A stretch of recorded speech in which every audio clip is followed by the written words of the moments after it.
Sa kabila ng isyu ng korupsyon at habang hinahabol ang mga tiwaling opisyal at kontratista, tiwala ang Malacanang na mas magiging kaakit-akit pa na investment hub ang Pilipinas. Si Clazel Pardilla sa sentro ng balita.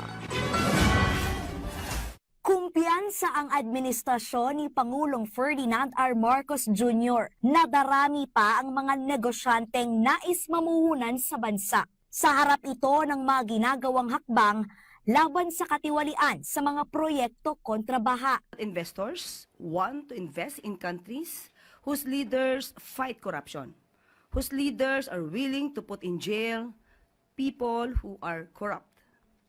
And that is what the President is doing right now. Ang Pangulo ay matapang na lumabas upang ipaalam sa tao ang maaaring pang-aabuso sa kaban ng bayan. We believe na lahat ng investors masahangaan ng Pangulo dahil lumalaban sa korupsyon. Kamakailan lamang, nakalis na ang Pilipinas sa Financial Action Task Force Gray List. Listahan ito ng mga bansa na may mataas na panganib sa iligal na paggamit ng salapi. Tinanggal na rin ng European Commission ang Pilipinas sa high-risk list dahil sa mga hakbang para sugpuin ang money laundering at pagpondo sa terorismo.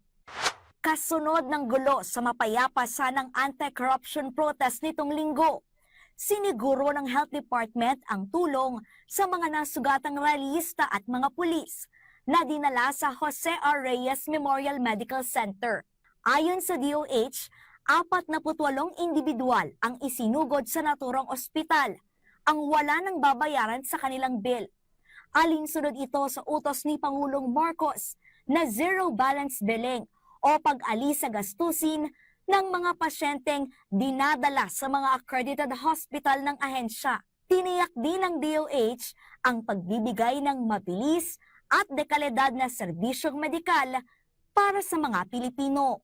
Clazel Pardilla para sa Pambansang TV sa Bagong Pilipinas.